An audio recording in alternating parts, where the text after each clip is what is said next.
श्री शिवाय नमस्तुभ्यम। हरतालिका तीज व्रत कथा। भाद्रपद मास के शुक्ल पक्ष की तृतीया तिथि को मनाया जाने वाले हरतालिका तीज व्रत की कथा को इस प्रकार से हम बताना चाहते हैं। आप लोग को बता रही हूँ। हरतालिका तीज व्रत कथा हिंदू पुराण की एक कथा के अनुसार माँ पार्वती ने अपने पूर्व जन्म में भगवान शंकर को पति रूप में प्राप्त करने के लिए हिमालय पर गंगा के तट पर अपनी बाल्यावस्था में अधोमुखी होकर घोर तप किया। इस दौरान उन्होंने अन्न का सेवन नहीं किया। काफ़ी समय सूखे पत्ते चबाकर काटी और फिर कई वर्षों तक उन्होंने केवल हवा पीकर ही व्यतीत किया। माता पार्वती की यह स्थिति देखकर उनके पिता अत्यंत दुखी थे। इसी दौरान एक दिन महर्षि नारद भगवान विष्णु की ओर से पार्वती जी के विवाह का प्रस्ताव लेकर माँ पार्वती के पिता के पास पहुँचे, जिसे उन्होंने सहर्ष ही स्वीकार कर लिया। पिता ने जब भी माँ पार्वती उनके विवाह की बात बतलाई तो वह बहुत दुखी हो गई और ज़ोर ज़ोर से विलाप करने लगी। फिर एक सखी के पूछने पर माता ने उसे बताया कि वह यह कठोर व्रत भगवान शिव को पति रूप में प्राप्त करने के लिए कर रही हैं, जबकि उनके पिता उनका विवाह विष्णु से कराना चाहते हैं। तब सहेली की सलाह पर माता पार्वती घने वन में चली गई और वहाँ एक गुफा में जाकर भगवान शिव की आराधना में लीन हो गई। पार्वती जी के बारे में अधिक जाने महाशक्ति माता पार्वती।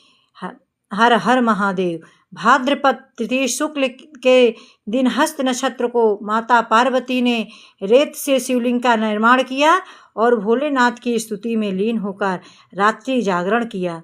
तब माता की इस कठोर तपस्या से प्रसन्न होकर भगवान शिव ने उन्हें दर्शन दिए और इच्छानुसार उनको अपनी पत्नी के रूप में स्वीकार कर लिया। मान्यता है कि इस दिन जो महिलाएं विधि विधान पूर्वक और अपनी पूर्ण निष्ठा से इस व्रत को करती हैं, वह अपने मन के स्वरूप अनुरूप पति को प्राप्त करती हैं। साथ ही यह पर्व दाम्पत्य जीवन खुशी बरकरार रखने के उद्देश्य से भी मनाया जाता है। उत्तर भारत के कई राज्यों में इस दिन मेहंदी लगाने और झूला झूलने की भी प्रथा। हाँ दोस्तों, अब मैं आपको हरियाली तीज की दूसरी कथा को भी बताती हूँ, जिसको सुनने से सबकी मनोकामना पूर्ण होती है। माना जाता है कि इस कथा को भगवान शिव ने पार्वती जी को उनके पूर्व जन्म के बारे में याद दिलाने के लिए सुनाया था। कुछ इस प्रकार है।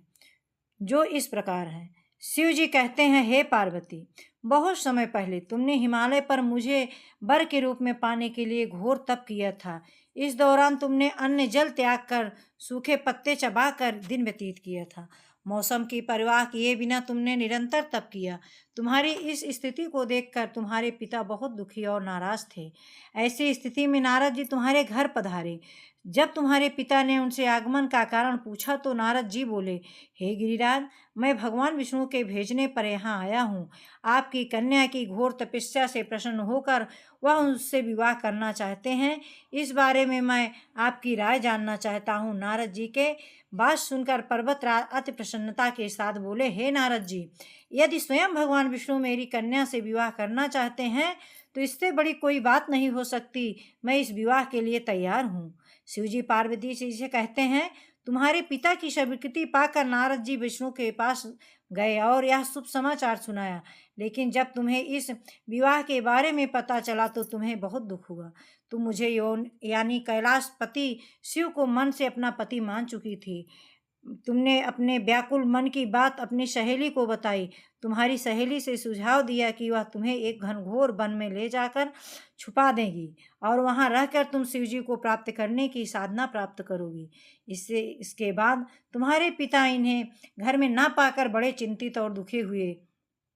वह सोचने लगे कि यदि विष्णु जी बारात लेकर आ गए और तुम घर पर ना मिली तो क्या होगा।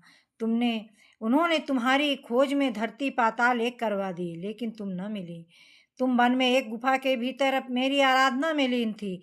भाद्रपद तृतीय शुक्ल को तुमने रेत से एक शिवलिंग का निर्माण कर मेरी आराधना की, जिससे प्रसन्न होकर मैंने तुम्हारी मनोकामना पूर्ण की। इसके बाद तुमने अपने पिता से कहा कि पिताजी, मैंने अपने जीवन का लंबा समय भगवान शिव की तपस्या में बिताया है और भगवान शिव ने मेरी तपस्या से प्रसन्न होकर मुझे स्वीकार भी कर लिया है। अब मैं आपके साथ एक ही शर्त पर चलूंगी कि आप मेरा विवाह भगवान शिव के साथ कराएं।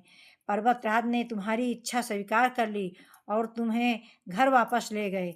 कुछ समय बाद उन्होंने पूरे विधि विधान से विवाह को संपन्न कराया। हर हर महादेव।